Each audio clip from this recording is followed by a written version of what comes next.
Amina. Kuna mtu mmoja nilipoongea habari ya sheria, nikaongea habari ya mambo ya ndoa. Akanipigia simu akaniambia, mchungaji, ulisema tusiwaite wake zetu mama. Wakati mchungaji wetu sisi alituambia mke ni mama.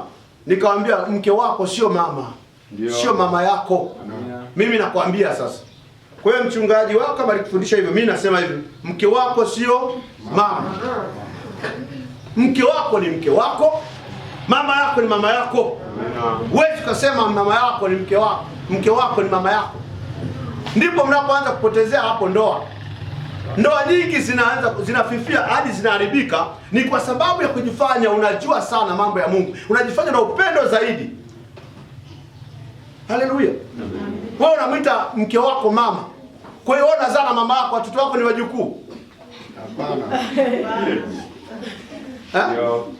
Watoto wako ni wajukuu? Hapana. Unaona mtu mkubwa ambako unamchangaa, anaita mama yangu, niletee mkoba, mama niletee begi.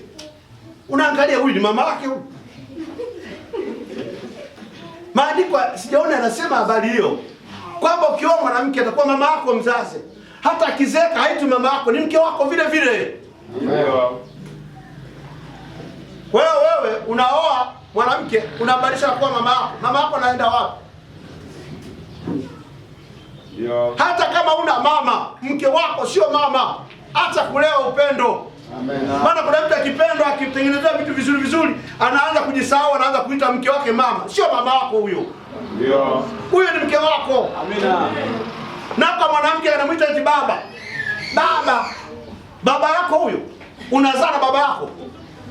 Mnajiingizia laana, mtashia kwa kwenye ndoa. Unaharibu ndoa yako kwa kumuita mume wako baba. Unalana baba yako. Hapana. Unaona ongea kwa mapozi kabisa, baba niko chumbani njoo. Baba yako wewe. Ndio.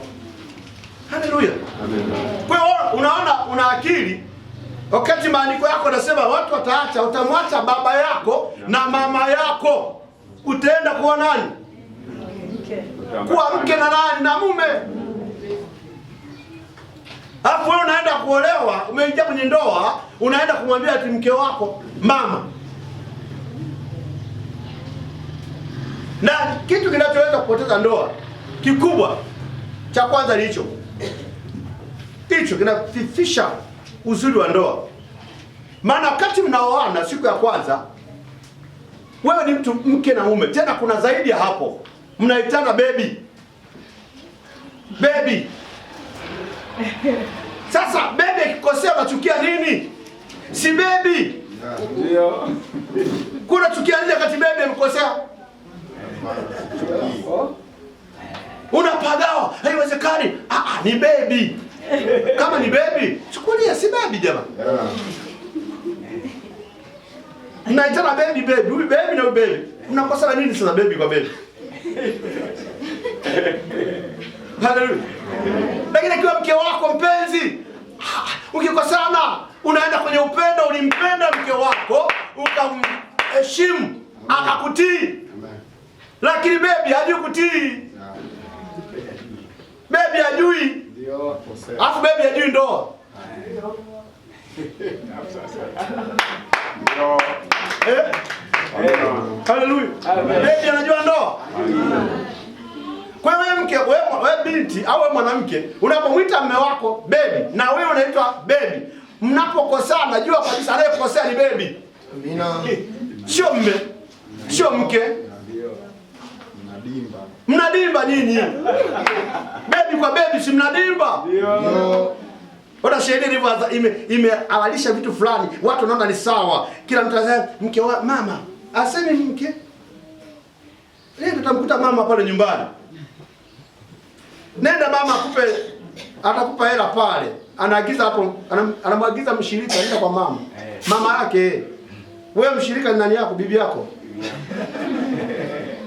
Ukienda kwa mama mchungaji ambaye ni mke wangu mimi, unaenda kwa bibi yako.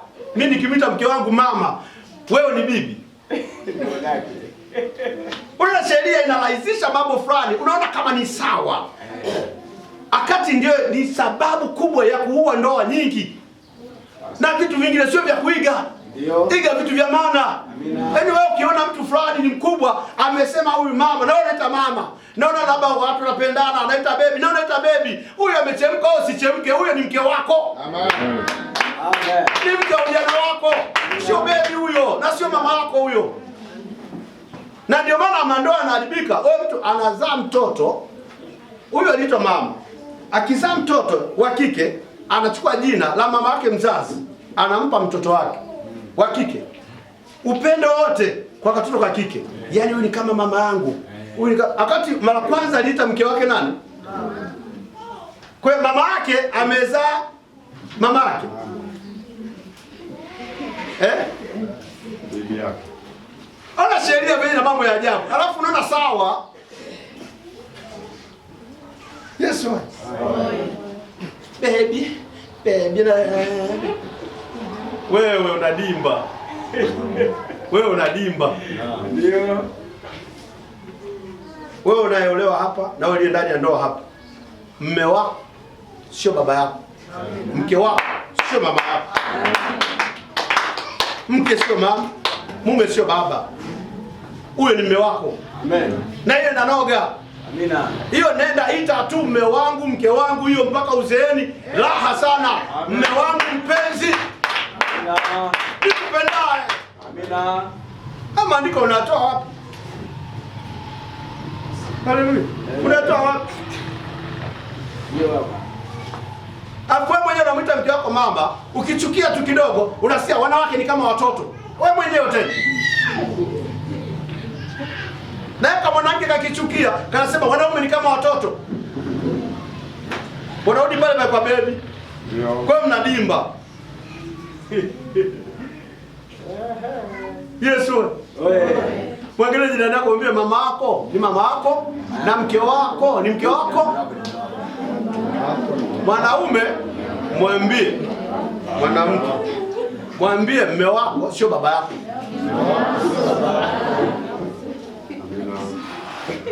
Na hapo naita baba amemlipia labda kitu fulani kanunua vitenge siku moja tu amelewa shereweshe kidogo.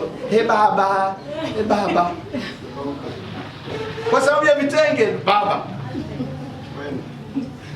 Na kababa kama tengeneza vitu vizuri kwa sababu kamekula vitu vizuri siku hiyo. Mama, wewe shindo. Haleluya. Unaona masheria. Na hiyo sio usifikiri kwa mtu mmoja na watu bishazoea. Ndio maana nimesema hili kwa sababu kuna mtu amenipigia simu. Anasema yeye amefundishwa kabisa, aliambiwa mke wako ni mama. Amechukua nafasi ya mama, koma. Hawezi kuchukua nafasi ya mama yako. Amen. Mama yako ni mama yako. Amen. Mimi nakuuliza, wewe unazaa na mama yako? Hapana. Na wewe mwanamke unazaa na baba yako? Na mnazaa watoto kwetu wajukuu? Watoto wenu ni wajukuu. Lakini pia wewe unaitwa huyo baby. Huyo baby anazaa baby. Hapana baba. Wako mzazi? Hapana. Sasa ukiisha ita mama yako, mke wako mama yako, utaishi naye kwa akili? Haleluya. Amina. Lakini wakati fulani nasema tungeweza kupima wakati fulani watu kwenye ndoa hizi zinazofungwa makanisani. Cha kwanza kupima isingekuwa afya. Wangepima kwanza akili. Kwa sababu wanasema tuishi kwa akili na wake zetu. Na tunaenda kupima hospitali, wanaenda kupima afya wale mabinti kabla hawajaoana, binti na mvulana, wanaenda kupima afya kwenye mwili. Wangeenda kule Mirembe, wapime afya akili. Ili waweze kuishi na wake zao kwa akili. Sasa nasema tu muishi kwa akili na wake zenu.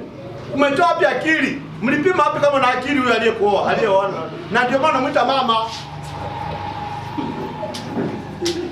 Ndio maana mwita mke wako mama kwa sababu unaishi naye kwa akili, una akili hiyo. Inabidi wewe mwite mama ili uishi naye kama mama yako. Maana akili ya kuishi na mke huna.